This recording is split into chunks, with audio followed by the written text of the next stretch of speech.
পায়ের রক্ত যদি মাথায় উঠে যায় আর কোনো ঠান্ডা মানুষ যদি খেপা যায় তাহলে আপনি দেখবেন পরিস্থিতি ভিন্ন রকম হয়। এর সাক্ষী কিন্তু বাংলাদেশ। একটা বাঘ, তাকে আপনি খোঁচাচ্ছেন, আপনি তার লেজ দিয়া খেলছেন, দড়ির মতন গিটটা দিচ্ছেন, মুখের সামনে এসে হালুম এরকম আওয়াজ করছেন, তারপর তার নাকের মধ্যে আঙ্গুল ঢুকে এরকম নাড়াচাড়া করছেন। তো আসলে পরিণতিটা কি হবে? এই বাঘটার চামড়া এত মোটা, এটা সহজে ঘুম ভাঙানো যায় না। আমিও চেষ্টা করছি ঘুম ভাঙাতে। বাঘটার নাম কি? ডক্টর মোহাম্মদ ইউনূস। বাংলাদেশের জনগণ ও সরকারের কাঙ্ক্ষিত বিজয় আসছে, যেটা গত 54 বছরে সম্ভব হয়নি, সেটা সম্ভব হওয়ার ইঙ্গিত অলরেডি মিলছে। কিছু সুখবর আমরা পাচ্ছি। অন্যদিকে ইউনূস সরকার এখন দেখলাম মিশরের পায়ে পড়েছে এই আরাকান আর্মির সমস্যা থেকে বাঁচতে। অন্যদিকে আরাকান আর্মি আবার বাংলাদেশের একটা জেলার অর্ধেকটা দখল করে নিয়েছে। স্যালুট বাংলাদেশ বিজেপিকে, আমি স্যালুট জানালাম। আসলে এমন খবরগুলাই তো আমরা চাই। এত হিরোইজম, প্যাট্রিয়টিজম একটা কাজ করছে যে কোন ভাষায় যে ধন্যবাদ দিবার প্রথমবারের মতন আমার মনে হয় না এর আগেও ঘটছে, কিন্তু দা ওয়ে একটা সিনেমাটিক স্টাইলে একটা হিরোদের টিম যেই কাজটা করে, এরকম কাজ আর বিজেপি সমন্বিতভাবে করছে কিনা আমি জানি না। তাই তো বলি দাদা বাবুরা কেন তো পাগলামি করে, তাদের মাথার তার কেন ছেঁড়া? সবারই মাথার তার ছেঁড়া। এক দুর্ধর্ষ অভিযান, যার ফলে ভারতবর্ষের 7 সিস্টার্সকে অশান্ত করার ছক কিন্তু কার্যত বানচাল করে দিল। ঘুম হারাম হয়ে গেছে মোদী সরকারের। এজন্যই বাংলাদেশ সীমান্তে সেনা বাড়াচ্ছে ভারত। শুধু তাই নয়, বাংলাদেশ সীমান্তে নিরাপত্তা কৌশল হিসেবে অত্যাধুনিক ড্রোন মোতায়েন করেছে ভারত। জানা যাচ্ছে 7 সিস্টার্স খ্যাত রাজ্যগুলোকে ভারতের অন্তর্ভুক্ত করে রাখতে মোদীর কুখ্যাত কৌশলগুলো একেবারেই কাজ করছে না। চারদিক থেকে আক্রমণ করা হচ্ছে ভারত এখন এই পরিস্থিতি কিভাবে মোকাবেলা করবে? দর্শক শ্রোতা, আপনারা সবাই জানেন ভারতকে বাংলাদেশ একটা সময় ভয় পেত এবং ভারত কিন্তু বাংলাদেশকে অনেক চাপ দিত, বাংলাদেশকে যা বলতো তাই কিন্তু বাংলাদেশ করে নিত। কিন্তু এখন কি হয়েছে? বাংলাদেশ কিন্তু বসে নাই, বাংলাদেশও উচিত কথা বলতে শিখে গিয়েছে এবং প্রতিবাদ করতে শিখে গিয়েছে। এইসব নিয়ে সামাজিক যোগাযোগ মাধ্যমে অনেকেই আলোচনা করতেছে, সমালোচনা করতেছে, সেইগুলাই কিন্তু আপনাদের সামনে তুলে ধরবো। এবং এইসব বিষয় নিয়ে সর্বশেষ ভারত কি করবে, ভারত কি বাঁচতে পারবে 3টি দেশ থেকে? ভারতকে যেভাবে চারদিক থেকে ঘেরাও দেওয়া হচ্ছে, ভারতের মধ্যে আক্রমণ করা হচ্ছে, ভারতের অনেক রাজ্য কিন্তু প্রায় দখল করা হচ্ছে। অন্যদিকে ডক্টর ইউনূসও কিন্তু অনেক বিপদে পড়েন এইসব বিষয় নিয়ে। এইসব আপনাদের সামনে তুলে ধরবো। এই ভিডিওতে আপনারা অনেক নিউজই জানতে পারবেন, যেই নিউজগুলো শুনে মিলিয়ন মিলিয়ন মানুষ অবাক হয়েছে, সেইগুলো আপনাদের সামনে এক এক করে তুলে ধরবো। এই যে দেখতে থাকুন। উত্তর পূর্বের 7 রাজ্যের নিরাপত্তা নিয়ে ভারতের উদ্বেগের শেষ নেই।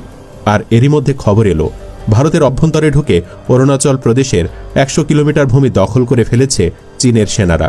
সেখানে তারা ঘাঁটিও বানিয়েছে। স্থানীয়রা বলছেন অঞ্চল জেলার কাপাপু এলাকায় চীনা ক্যাম্পের খোঁজ মিলেছে। ইন্ডিয়া টুডের একটি প্রতিবেদনেও দাবি করা হচ্ছে ওই অঞ্চলে ঘাঁটি গেড়েছে চীনা সেনা। ভারতীয় সেনার মালবাহকেরাও এমনটাই জানাচ্ছেন। চীনা ক্যাম্পটি ম্যাকমোহন লাইন থেকে 60 কিলোমিটার দূরে হাদিগ্রা পাসের কাছে অবস্থিত। একদিকে চীন, অন্যদিকে বাংলাদেশকে নিয়েও চরম বিপাকে আছে ভারত। এজন্যই বাংলাদেশ সীমান্তে নজরদারি বাড়াতে ড্রোন মোতায়েন করেছে ভারত। 7 সিস্টার্সে মোদীর ক্ষমতা নড়বড়ে হয়ে যাবার পেছনে অনেকগুলো কারণ সামনে আসছে। নরেন্দ্র মোদীর সরকার ও বিজেপির উগ্র হিন্দু জাতীয়তাবাদী আদর্শ ভারতের মুসলমানদের পাশাপাশি দেশটির উত্তর পূর্বাঞ্চলের 7 সিস্টার্স নামে পরিচিত 60টি রাজ্যে বসবাসরত উপজাতীয় গোষ্ঠীগুলোর ওপরও বিরূপ প্রভাব ফেলছে। বিশেষ করে মণিপুর রাজ্যে সংখ্যালঘু খ্রিস্টান কুকি উপজাতীয় জনগোষ্ঠীর সাথে হিন্দুদের চলমান সংঘাত বিজেপির এই হিন্দুত্ববাদী চেতনারই ফসল। মোদীর গত 1 দশকের শাসনামলে ভারতের মুসলমানদের ওপর অত্যাচার নির্যাতন আগের চেয়ে বেড়েছে বহুগুণে। বাদ যাচ্ছে না বৌদ্ধ খ্রিস্টানরাও। যুক্তরাষ্ট্রভিত্তিক আন্তর্জাতিক মানবাধিকার সংগঠন হিউম্যান রাইটস ওয়াচ গত 14 আগস্ট প্রকাশিত এক প্রতিবেদনে জানিয়েছে, ভারতে চলতি বছরের লোকসভা নির্বাচনের আগে প্রধানমন্ত্রী নরেন্দ্র মোদীর 63% ভাষণ ছিল ইসলাম ও মুসলমানদের বিরুদ্ধে ঘৃণা সৃষ্টিকারী। গত 16 মার্চ নির্বাচনী আচরণবিধি কার্যকর হওয়ার পর জনসভায় মোদীর দেওয়া 173টি ভাষণ বিশ্লেষণ করে এমন তথ্য পাওয়া গেছে। হিউম্যান রাইটস ওয়াচ জানিয়েছে, 173টির মধ্যে 110টি ভাষণে মোদী ইসলাম ভীতি নিয়ে মন্তব্য করেছেন। সংগঠনটি মনে করে বিজেপির শীর্ষ নেতৃত্ব ধারাবাহিকভাবে এ ধরনের ঘৃণা সৃষ্টিকারী মন্তব্য করায় ভারতে মুসলমান ও খ্রিস্টান এই দুই সংখ্যালঘু সম্প্রদায়ের উপর হামলা বেড়েছে। ভারতের উত্তর পূর্বাঞ্চলের 7 সিস্টার্স নামে পরিচিত 60টি রাজ্যের উপজাতি অধ্যুষিত কয়েকটিতে খ্রিস্টানদের সংখ্যা বেশি। এসব রাজ্যে বিজেপির হিন্দুত্ববাদী নীতির কারণে নতুন করে জাতিগত বিরোধ মাথাচাড়া দিয়ে উঠেছে। এর মধ্যে মণিপুর রাজ্যে হিন্দু ও খ্রিস্টান কুকি সম্প্রদায়ের মধ্যে সৃষ্ট সহিংস পরিস্থিতি ক্রমে সরকারের নিয়ন্ত্রণের বাহিরে চলে যাচ্ছে। পাশাপাশি এসব অঞ্চলে স্বাধীনতাকামীদের আন্দোলন ক্রমশই মাথাচাড়া দিয়ে উঠছে। বিজেপির সমর্থকরা মনে করেন নরেন্দ্র মোদী সরকার এর আগেও এ রাজ্যের জাতিগত সংঘাতকে দমন পীড়ন চালিয়ে শক্তভাবে নিয়ন্ত্রণে আনতে সক্ষম হয়েছে। এবারও একইভাবে পরিস্থিতি নিয়ন্ত্রণে আনবে তারা। অন্যদিকে সরকারের সমালোচকরা বলছেন মণিপুরের পরিস্থিতি নিয়ন্ত্রণে আনতে সম্পূর্ণ ব্যর্থতার পরিচয় দিয়েছে সরকার। তারা প্রশ্ন তুলছে, এভাবে পেশি শক্তি দিয়ে একটি বৃহত্তর জাতিকে কখনোই আটকে রাখা যায় না। মণিপুরের বর্তমান জাতিগত সংঘাতের মূল কারণ বিজেপির এই হিন্দুত্ববাদী নীতি। এ রাজ্যে সংখ্যালঘু খ্রিস্টান কুকিরা তাদের জাতিসত্তার ক্ষুদ্র শক্তি নিয়ে সংখ্যাগুরু মেয়তেই হিন্দুদের বিরুদ্ধে যে লড়াই নেমেছে তা বিজেপি হিন্দুত্ববাদী আদর্শের প্রবল শক্তি বলে দমন করতে চেয়েও পারছে না। বিজেপির হিন্দুত্ববাদী আর দমনপীড়ন কৌশল ও নীতি মণিপুরে এখনো পর্যন্ত কাজে দেয়নি, বরং রাজ্যে নিরাপত্তা পরিস্থিতি ক্রমে খারাপের দিকে যাচ্ছে। কিন্তু তারপরও ক্ষমতাসীন দলটি তাদের সেই নীতি নিয়ে পড়ে আছে। বিজেপি মনে করে কংগ্রেস তাদের কয়েক দশকের শাসনামলে উত্তর পূর্ব ভারতের উপজাতি অধ্যুষিত কয়েকটি রাজ্যে আত্মপরিচয়ের রাজনীতি অনুসরণের ক্ষেত্রে চরম ব্যর্থতার পরিচয় দিয়েছে। তাদের এই ব্যর্থতা এসব রাজ্যের পরিস্থিতিকে অবনতির দিকে নিয়ে গেছে। এদিকে সেভেন সিস্টার্সে মোদির বিরোধী শক্তি কংগ্রেসের জনপ্রিয়তা বাড়ার কারণ হিসেবে জানা যাচ্ছে কংগ্রেস কখনোই উত্তর পূর্ব ভারতে আগুনকে আগুন দিয়ে মোকাবেলা করার নীতি অনুসরণ করেনি। আর এর ফলে এই অঞ্চলের উপজাতীয় গ্রুপ ও খ্রিস্টান মিশনারিগুলো তাদের শক্তি বাড়াতে সক্ষম হয়েছে। সশস্ত্র বিদ্রোহী গ্রুপগুলোকে দমন করতে অতীতের কংগ্রেস সরকার কখনোই শক্তি প্রয়োগের নীতি অনুসরণ করেনি, বরং রাজনৈতিকভাবে সংগঠিত হওয়ার সুযোগ করে দিয়েছে। কংগ্রেসের এই ভুল নীতির কারণে উত্তর পূর্ব ভারতে জাতিগত বিরোধ ও বিচ্ছিন্নতাবাদ মাথাচাড়া দিয়ে উঠেছে বলে মনে করেন বিজেপির কিছু নেতা। কংগ্রেসের বিরুদ্ধে তাদের আরও অভিযোগ হচ্ছে এই দলটি দীর্ঘদিন কেন্দ্রে ও উত্তর পূর্ব ভারতের বিভিন্ন রাজ্যে ক্ষমতায় থাকতে হিন্দুত্ববাদ ও বৃহত্তর হিন্দু জনগোষ্ঠীর জাতীয় ইচ্ছাকে সামনে না এনে বরং অন্ধকারে রেখে দিয়েছিল। এর ফলে জাতি নিরাপত্তা সহ নানা সংকটে পড়েছে এবং কংগ্রেস উত্তর পূর্বাঞ্চলের বিপদগ্রস্ত সীমান্ত উপহার দিয়েছে ভারতকে। মণিপুর নিয়ে বিজেপির দলীয় দৃষ্টিভঙ্গি হচ্ছে এ রাজ্যটি অনুপ্রবেশকারী বিদেশি ও মিয়ানমার থেকে আসা সশস্ত্র কুকি উপজাতীয় বিদ্রোহীদের হামলার কবলে পড়ে বিপর্যস্ত হচ্ছে। মণিপুরের পরিস্থিতি কতটা ভয়ঙ্কর হয়ে উঠেছে তা সেখানে ক্ষেপণাস্ত্র ও ড্রোন হামলা করার ঘটনা থেকে বোঝা যায়। এর আগে সেভেন সিস্টার্সের কোনো রাজ্যে এ ধরনের হামলার ঘটনা ঘটেনি। ড্রোন হামলার কথা কেউ কখনো চিন্তাই করেনি, কিন্তু এবারে চলমান সংঘাতে সেটাই ঘটেছে মণিপুরে। ভবিষ্যতেও এখানে এবং এই অঞ্চলের অন্যান্য রাজ্যে এ ধরনের হামলা হতে পারে বলে মনে করেন পর্যবেক্ষকরা। ফলে বিজেপি ও তাদের নেতৃত্বাধীন এনডিএ সরকার তাদের হিন্দুত্ববাদী নীতি ও শক্তি দিয়ে এই অঞ্চলের ক্ষুদ্র ক্ষুদ্র উপজাতীয় গোষ্ঠীগুলোর জাতীয়তাবাদী চেতনাকে দীর্ঘদিন দমন করে রাখতে পারবে না বলে মনে করেন বিশ্লেষকরা। তারা বলছেন মিয়ানমারের সরকারি বাহিনীর সাথে বিদ্রোহীদের যে তীব্র লড়াই চলছে তার ধাক্কা এসে লাগছে সেভেন সিস্টার্সের রাজ্যগুলোতেও। মণিপুরের সাথে মিয়ানমার সীমান্তের দৈর্ঘ্য ৩৯৮ কিলোমিটার ও অরুণাচল প্রদেশের সাথে আছে ৫২০ কিলোমিটার। নাগাল্যান্ডে এত হিরোইজম প্যাট্রিয়টিজম একটা কাজ করছে যে কোন ভাষায় যে ধন্যবাদ দিবার প্রথমবারের মতন আমার মনে হয় না এর আগেও ঘটছে, কিন্তু দা ওয়ে একটা সিনেমাটিক স্টাইলে একটা হিরোদের টিম যেই কাজটা করে এরকম কাজ আর বিজেপি সমন্বিতভাবে করছে কিনা আমি জানি না। চাঞ্চল্যকর একটা হিরোইজম অভিযান ছিল আমাদের বিজেপি জওয়ানদের। দর্শক, ঘটনার স্পট হচ্ছে ঝিনাইদহ। ঝিনাইদহতে আমরা দেখছি যে ভারতের একটা টিমকে ধাওয়া করে সিনেমাটিক স্টাইলে গুলি করে সেখান থেকে আমাদের নায়িকা বা আমাদের বোনকে উদ্ধার করেছে আমাদের বিজেপি জওয়ানরা। ঝিনাইদহের মহেশপুর সীমান্তে ভারতীয় দুর্বৃত্তদের উপর ফাঁকা গুলি ছেড়ে দু একজন গায়েও নাকি লাগছে পাচারের শিকার আমাদের এক তরুণীকে বা কিশোরীকে উদ্ধার করেছে বিজেপি। এই সময় আটক করা হয়েছে ৩ বাংলাদেশি মানব পাচারকারী দালালকে। তো দালাল সিয়াদায়া আমরা মনে করি বৈষম্য বিরোধী বাংলাদেশে সংস্কারের মধ্যে একটা প্রধান সংস্কার এটা, যারা আমাদের মা এবং বোনদেরকে ফুসলিয়ে প্রেমের প্রলোভন দেখিয়ে মিথ্যে কথা বলে অভিনয় করে চাকরির লোভ দেখিয়ে ভারতে পাচার করে এই নরকিটদের বাংলার জমিনে বেঁচে থাকার কোনো অধিকার নাই। তাদেরকে সীমান্তের মধ্যে কাঁটাতারে লটকায়া বাংলাদেশের সকল টেলিভিশন সেন্টারকে দাওয়াত দিয়া লাইভ স্ট্রিমিংয়ে ধাঁচাধাস কয়েকটা কি হবে ঠুস ঠুস ঠুস ঠুস সারা বাংলাদেশ দেখবে, যারা ভবিষ্যতে কোনো মায়ের মেয়ের দিকে এরকম নজর দিবে মারি এই ঘটনাটা মাথায় যেন থাকে। কিন্তু হবে কি, আমরা যারা বাংলাদেশকে এই মুহূর্তে লিড করছেন বিভিন্ন সেক্টরে আপনাদের দৃষ্টি আকর্ষণ করছে, এই দাবিটা তোলেন, এটা জরুরি। আচ্ছা যাই হোক, তো সন্ধ্যা 7:30টার দিকে আপনার উপজেলার ভারতীয় সীমান্তবর্তী কুমিল্লাপাড়া এলাকায় এই ঘটনাটি ঘটেছে। আর বিষয়টি এক প্রেস বিজ্ঞপ্তির মাধ্যমে নিশ্চিত করেছেন আমাদের বিজিবি। আটককৃত কারা আপনাদের এলাকার মানুষ, তাদের বিচার এলাকার জনগণ করবেন। আর প্রথম দিনের প্রকাশনাটাই আমার কাছে মনে হচ্ছে সারা বাংলাদেশকে ছাপিয়ে যাবে, বাংলাদেশের মানুষের হৃদয়ের মনোপটে লিখে গিয়েছে। শেখ হাসিনার শয়তানি, ভারতের আধিপত্যবাদ, তারা যে আমার দেশকে নিয়ে ষড়যন্ত্র করেছিল, এই ষড়যন্ত্রের সব দাঁত ভাঙা জবাব শুধু আমার দেশ পত্রিকার প্রথম পেজ দেখলেই আপনি বুঝতে পারবেন। আমার দেশ বলে দিবে বাংলাদেশ যাবে কোন পথে, আমার দেশ বলে দিবে বাংলাদেশ স্বাধীনতা রক্ষায় আপনার আমাদের কি ভূমিকা পালন করা উচিত।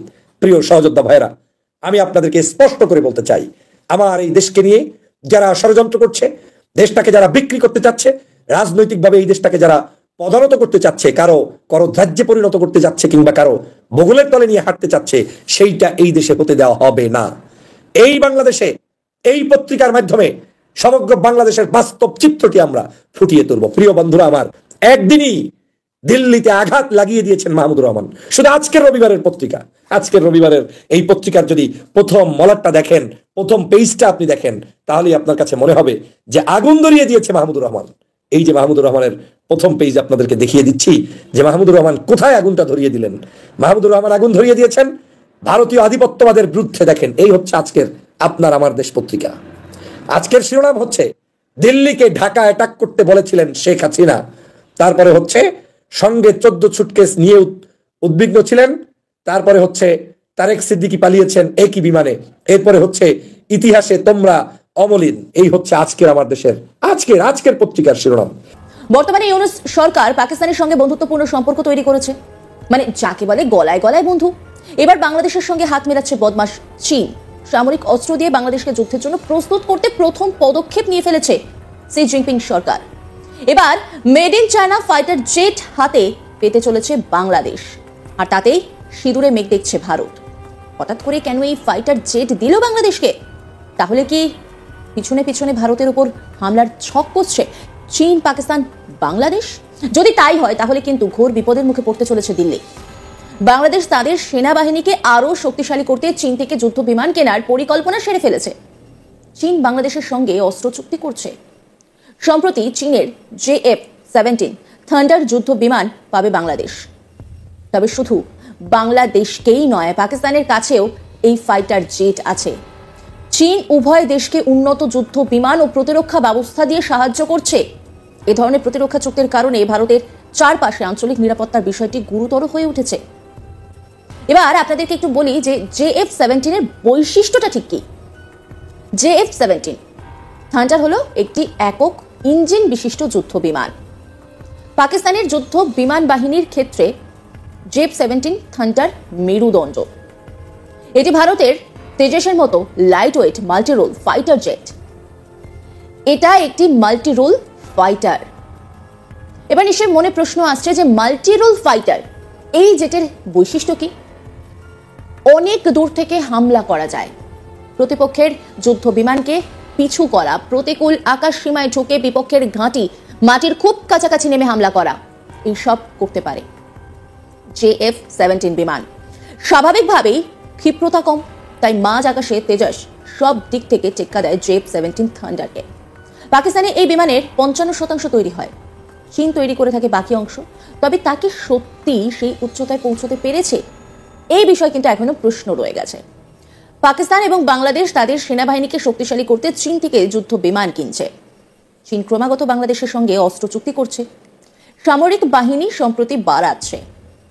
চীন উভয় দেশকে উন্নত যুদ্ধ বিমান ও প্রতিরক্ষা ব্যবস্থা দিচ্ছে। এ ধরনের প্রতিরক্ষা চুক্তির কারণে ভারতের চারপাশে আঞ্চলিক নিরাপত্তার বিষয়টি কিন্তু যথেষ্ট গুরুত্বপূর্ণ হয়ে দাঁড়াচ্ছে। প্রিয় দর্শক, এবার ভারতের মণিপুর রাজ্যে সংঘাত ছড়িয়ে পড়েছে ঘরে ঘরে, খুন হয়েছে অসংখ্য মানুষ। এবার যোদ্ধারা ঘরে ফিরবে না মুক্তি না করে। এবার মণিপুরকে মুক্তি করে আলাদা রাষ্ট্র গঠনের শপথ নিচ্ছে মণিপুরের ফ্রিডম ফাইটাররা, যারা এর আগে কিছুদিন মায়ানমারে যুদ্ধ করে সেখানে ট্রেনিং নিয়ে সেখান থেকে অস্ত্র নিয়ে এসে নিজের দেশকে, নিজের রাজ্যকে স্বাধীন করার কাজে নেমে পড়েছে। সেই নরেন্দ্র মোদী আজকে নিজের চিপায় নিজে পড়েছেন মণিপুরে।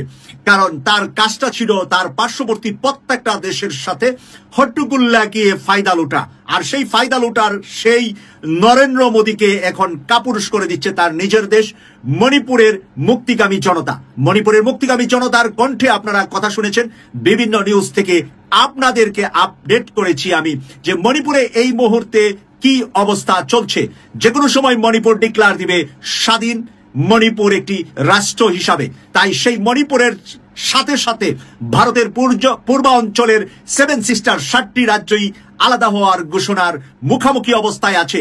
আর সেই মুখোমুখি অবস্থার কারণে আমরা বাংলাদেশ থাকবো ভালো অবস্থানে, কারণ তারা সেই 7টি রাজ্যের ভিতরে সবকিছু নিয়ন্ত্রণ করতে ব্যবহার করতে চাচ্ছে বাংলাদেশের সব ধরনের রোড ঘাট রেল সব বাণিজ্য সবকিছু বিনা ট্যাক্সে বিনা পয়সা বাংলাদেশকে ব্যবহার করেছে 15.5 বছর। আমরা আর দেব না ভারতকে বিনা ট্যাক্সে বিনা পয়সা বাংলাদেশের এক হাত জায়গা। বাংলাদেশের জনগণ ও সরকারের কাঙ্ক্ষিত বিজয় আসছে, যেটা গত 54 বছরে সম্ভব হয়নি, সেটা সম্ভব হওয়ার ইঙ্গিত অলরেডি মিলছে। কিছু সুখবর আমরা পাচ্ছি। নানান সময় আমরা ডেভেলপমেন্ট নিয়ে আলোচনা করেছি, আজকে আরেকটু কার্যকর কিছু খবর আপনারা শুনতে পাবেন। দর্শক, 1971 সালে আমরা ভৌগোলিকভাবে স্বাধীন হলেও কার্যত আমরা স্বাধীন হতে পারিনি। ভারতের কাছে আমরা পরাধীন ছিলাম। আমরা পিন্ডির গোলামি থেকে দিল্লির গোলামির মধ্যে পড়েছিলাম। ভারত আমাদেরকে তাদের প্রতিবেশী রাষ্ট্র কিংবা বন্ধু রাষ্ট্র হিসেবে মূল্যায়ন করতো না। ভারত আমাদেরকে তাদের অধীন বা পরাধীন কোনো ভ্যাসেস স্টেট অথবা তাদের কোনো প্রভিন্সের মতো মূল্যায়ন করত। আমরা পরাধীন ছিলাম, we were subordinate two Bharat. তো সেই পরিস্থিতি থেকে উত্তরণ শুরু হয়েছে হাসিনা পালানোর পর থেকেই। এমনকি যখন বিএনপি জামাত ক্ষমতা ছিল তখনও কিন্তু ভারতের পরাধীনতা থেকে আমরা এতটা বের হতে পারিনি, যেটা 5 আগস্টের পর আমরা বের হয়েছি। তো ভারত নানানভাবে আমাদের ডিস্টার্ব করেছে বা করছে, আমাদেরকে ইরিটেট করছে, প্রোপাগান্ডা চালাচ্ছে। তা সত্ত্বেও ডক্টর ইউনূস সরকারের অনড় অবস্থান এবং বাংলাদেশের জনগণের ঐক্যের ফলে ভারত লাইনে আসতে শুরু করেছে। তাদের সুর অনেকটা নরম, তারা চুপছে যাচ্ছে, ষড়যন্ত্র তারা বন্ধ করেনি এবং করবেও না। কিন্তু অনেক কিছুই বাংলাদেশ সরকারের চাওয়া অনুযায়ী তারা করতে বাধ্য হচ্ছে বা বাধ্য হবে। এমনকি ভারতের ভিতরেও এ বিষয়ে জোরালো তৎপরতা শুরু হয়েছে। ভারতের ভিতরেও অনেকেই সরকারের সমালোচনা করছে, ভারত সরকারের, যে তোমরা বাংলাদেশের সাথে কি শুরু করছো, এটা তো আমাদের ক্ষতি। অনেকের ব্যবসা বাণিজ্য ধ্বংস হয়ে যাচ্ছে, মেডিকেল ট্যুরিজম হোটেল ট্যুরিজমের অবস্থা খারাপ, ভিসা দিচ্ছে না। এটা সাময়িক আস্ফালন, কিন্তু ওরা জানে যে বাংলাদেশের লোকজনকে ভিসা না দিলে ওদের 12টা বাজবে। এই জন্য তাদের দেশের ভিতরেও মিশ্র প্রতিক্রিয়া শুরু হয়েছে বাংলাদেশ ইস্যুতে, যার ফলে খবর হচ্ছে যে ভারত বাংলাদেশ বিষয়ে তাদের ফরেন পলিসি কিংবা পররাষ্ট্রনীতি পরিবর্তন করতে পারে। এটাই আমাদের জন্য একটা সুখবর যে ভারত বাধ্য হয়ে বাংলাদেশ ইস্যুতে তাদের পররাষ্ট্রনীতি পরিবর্তন করতে যাচ্ছে। হ্যাঁ, এখনো ডিস্টার্ব করছে। সর্বশেষ একটা ডেভেলপমেন্ট আপনাদেরকে বলি বা একটা ঘটনা যে কিভাবে ওরা ডিস্টার্ব করছে। দেখেন, এগুলো নিয়ে বাংলাদেশের জনগণের সোচ্চার হতে হবে এবং তোলপাড় সৃষ্টি করতে হবে। জনগণ যদি সোচ্চার হয়, ভারত এমনিতেই চুপসে যাবে। খবর, ঢাকা প্রসঙ্গে বদলাতে পারে ভারতের পররাষ্ট্রনীতি এবং আসলে বদলাতে যাচ্ছে। ওরা বাংলাদেশের ভারতের পররাষ্ট্রনীতি পরিবর্তন করতে বাধ্য হচ্ছে, নইলে ওদের একুলুকুর সব হারাবে। ওরা চারদিক থেকে ভারত বন্ধুহীন হয়ে যাচ্ছে।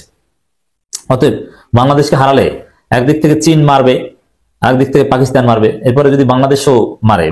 আপনি চিন্তা করেন, 1971-এর পর যা ঘটেনি, এই 2024-এর পর সেটা ঘটেছে, পাকিস্তানি জাহাজ এসেছে। অতএব it's very significant development. Bangladesh কিন্তু নতজন নীতিতে ভারতকে ডিল করছে না, সাহসিকতার সাথে, পাকিস্তানকে স্পেস দিয়ে, চীনকে স্পেস দিয়ে। ভারত কিন্তু আসলে সিরিয়াসলি ভয় পাচ্ছে এবং ভয় পাবে, সামনে ঘটনা আরো ঘটবে। ভারতকে আমরা ভয় দেখিয়ে বলে না যে ঘাট ধাক্কা দিয়ে সোজা করতে, এইভাবে সোজা করছি। পাকা আঙুলে ঘি উঠবে, সোজা আঙুলে ঘি ওঠে না। তো বাংলাদেশ সরকার, বাংলাদেশ জনগণ আঙ্গুল বাঁকা করেছে। তার প্রমাণ হচ্ছে পাকিস্তানের জাহাজ বেড়েছে চট্টগ্রামে। ব্যবসা বাণিজ্য হতেই পারে এবং হওয়া উচিত। পাকিস্তানের সাথে ফ্লাইট চালু, নানান কিছু হচ্ছে। বাংলাদেশে ভারত এখন যে পরিস্থিতির মুখোমুখি হচ্ছে তাকে আন্তর্জাতিক সম্পর্ক বিশ্বকরা পররাষ্ট্রনীতির পুনর্বিন্যাস বলে অভিহিত করেছেন। এ ধরনের পরিবর্তনগুলো বেশিরভাগই দুটি উৎস থেকে আসে। প্রথমটি হলো বাহ্যিক পরিবেশের পরিবর্তন, যা একটি দেশকে তার অভ্যন্তরীণ রাজনীতির অগ্রাধিকার এবং কৌশলগুলোকে পুনর্মূল্যায়ন করতে বাধ্য করে। পরের দৃশ্যটি ঢাকার পররাষ্ট্রনীতির অভিমুখে নাটকীয় পরিবর্তন অবদান রাখছে, যার প্রভাব নয়াদিল্লির জন্য উল্লেখযোগ্য। এছাড়া হাসিনা বাংলাদেশ ইসলামপন্থী বাহিনীকে নিয়ন্ত্রণে রেখেছিলেন, ভারতীয় বিচ্ছিন্নতাবাদী সংগঠনকে আশ্রয় দেননি এবং ভারতীয় বিনিয়োগকে স্বাগত জানিয়েছেন। এই সরকার যে বিচ্ছিন্নতাবাদী আশ্রয় দিবে সেটা না। ইসলামপন্থী বলতে যারা গণতান্ত্রিক, যারা ভারতের জন্য থ্রেট নয় বা কারোর জন্য থ্রেট নয়, তাদেরকে কেন নিয়ন্ত্রণে রাখবে? তো ইসলামপন্থীদেরকে নিয়ন্ত্রণে রাখা এটা আরেকটা নতজন নীতি। ভারতের প্রেসক্রিপশনে ইসলামপন্থীদের উপর নির্যাতন আপনারা জানেন তৃতীয়বার স্বাধীনতা পেয়েছে আমাদের প্রতিবেশী দেশ বাংলাদেশ। 1947-এ ভারতের সঙ্গে স্বাধীন হয়েছিল, 1971-এ ভারতের দয়ার স্বাধীন হয়েছিল, পূর্ব পাকিস্তান বাংলাদেশ হয়েছিল। 2024 তারা নির্বাচিত শেখ হাসিনা সরকারকে সরিয়ে দিয়ে তৃতীয় স্বাধীনতা পেয়েছে, আর কয়েকটা মাসের মধ্যেই তারা খোঁজ করছে তাদের চতুর্থ স্বাধীনতা। কিন্তু সেই ফাঁকে তারা যে বাঁচতে নিজেদের বাপ কতবার পাল্টাবে সেটাই এখন সবচেয়ে বড় প্রশ্ন। চীনকে বাপ বানিয়েছিল, চীন ঘাড় ধাক্কা দিয়ে দিয়েছে। চীন এখন ভারতকে খাতির করছে।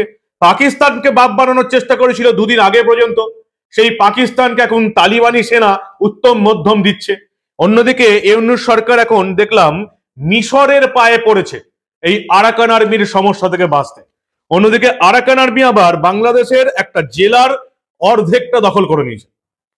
ভারত দেখলাম বিদেশ দপ্তরের তরফ থেকে বাংলাদেশের এই অন্তর্বর্তীকালীন সরকারের যারা উপদেষ্টা আছেন তাদের আলটপকা মন্তব্যের প্রবল বিরোধিতা করেছে এবং ইউনূস সরকারকে সাবধান বাণী শুনিয়ে দিয়েছে।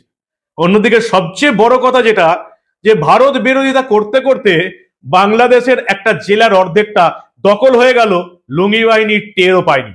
আর কি হলো সবটা শোনাবো আপনাদের। অত্যন্ত গুরুত্বপূর্ণ এই প্রতিবেদন, এবং যারা এখনো মনে করছেন যে মোদী কি করছে, শাহ কি করছে, ভারত কি করছে, তাদের অন্তত এই প্রতিবেদনটা খুব ভালো করে শোনা দরকার। যে সবসময় যুদ্ধের হুমকি দিয়ে বা সেনা পাঠিয়ে বা অস্ত্রের প্রদর্শন করেও যেটা করা যায় না, সেটা আন্তর্জাতিক ক্ষেত্রে বুদ্ধি দিয়েই করে ফেলা যায়।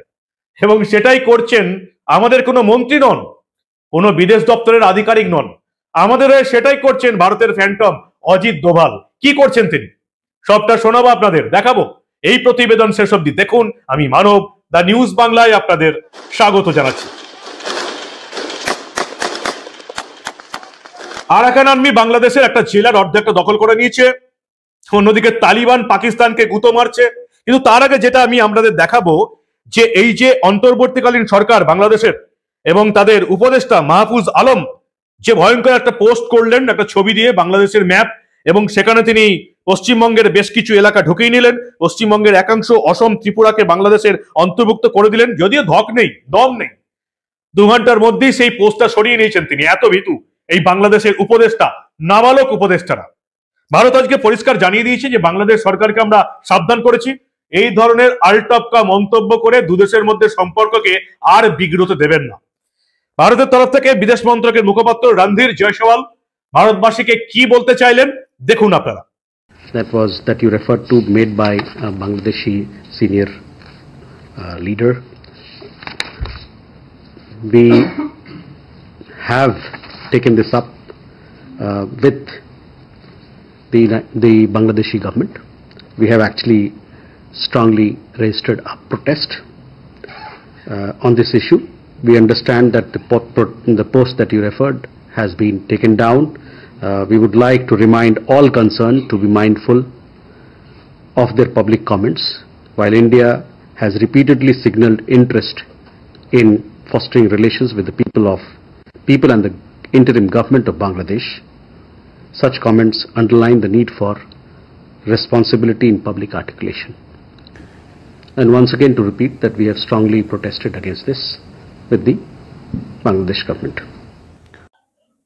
রণধীর জয়সওয়াল বিদেশ দপ্তরের মুখপাত্র পরিষ্কার বলছেন, বাংলাদেশের আম পাবলিক কি বলছে কিছু এসে যায় না, মূর্খ নেতারা কি বলছে তাতেও কিছু এসে যায় না, অবসরে নেওয়া সেনাবাহিনীর বয়স্ক চাচারা কি বলছে তাতেও কিছু এসে যায় না। কিন্তু বাংলাদেশের সরকারে যারা আছে সেই উপদেষ্টাদের এই ধরনের মূর্খের মতন আলটপকা মন্তব্য ভালোভাবে নিচ্ছি না, বাংলাদেশ সরকারকে জানিয়ে দেওয়া হয়েছে। অন্যদিকে অবসরপ্রাপ্ত ফৌজি চাচারা বলছেন 4 দিনে কলকাতা দখল করে নেবো, বাংলা বিহার উড়িষ্যার দখল নেব। আর সেই করতে করতে আরাকান আর্মি বাংলাদেশ মায়ানমার সীমান্তের এই যে টেকনাফ জেলা আছে, সেই টেকনাফ জেলার অর্ধেকটা নাকি দখল করে নিয়েছে আরাকান আর্মি। কারা বলছে? বলছে এটা নর্থ ইস্ট নিউজের কাছে দাবি করেছে আরাকান আর্মির গ্রুপ কমান্ডার।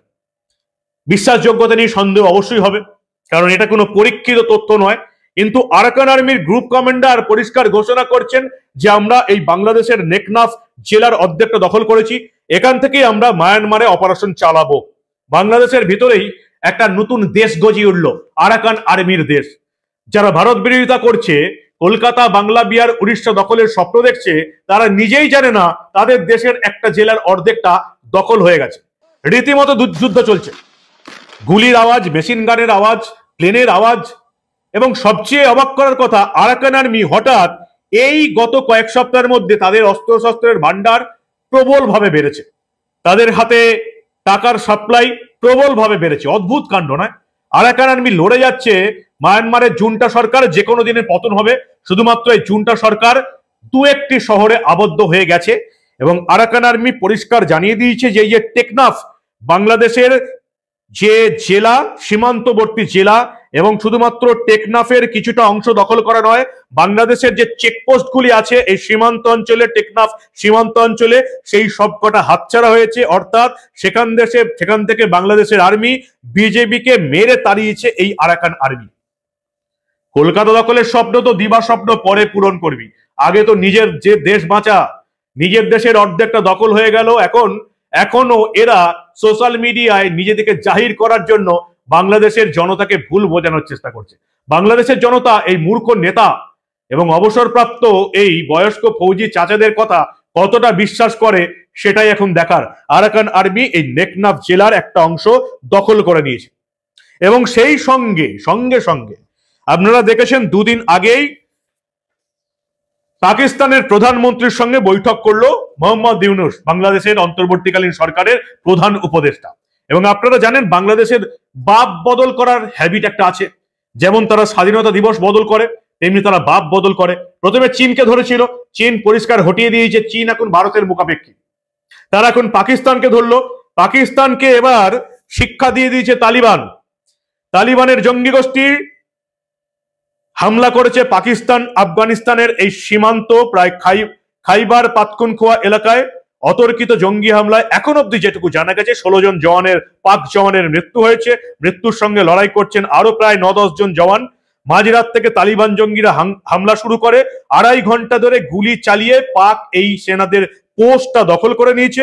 জানা যাচ্ছে 30 জন এই তালিবানি জঙ্গি পাহাড়ি এলাকায় পাকিস্তানের ছাউনিকে 3 দিক থেকে ঘিরে ফেলে এবং 16 জন জওয়ানের মৃত্যু, 10 জন আহত হয়েছে। সমস্ত কিছু দখল করে নিয়েছে।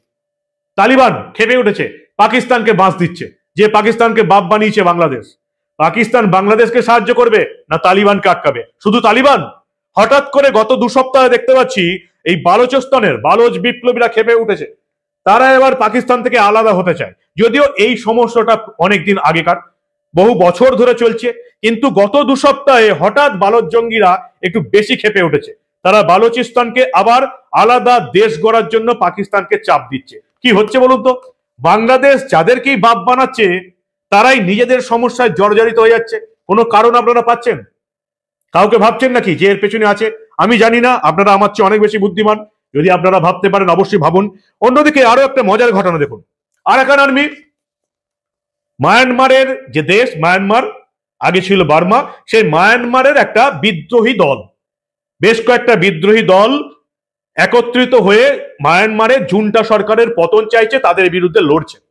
এই জুন্টা সরকারকে পরিকাঠামো বা অন্যান্য কিছু দিয়ে সাহায্য করেছে চীন, কারণ মায়ানমারে খনিজ পদার্থ, আকরিক এইসব রয়ে গেছে, চীন সেগুলোকে দখল করতে চায়। ফলে তারা মায়ানমারে একটা ইনভেস্ট করেছে। এর মধ্যে কোথাও দূর দূরান্তে ভারত নেই, অথচ চীন চাইছে এই আরাকান আর্মি, জুন্টা সরকার এদের সঙ্গে বৈঠকে বসবে এবং সেই বৈঠকে থাকবে কে?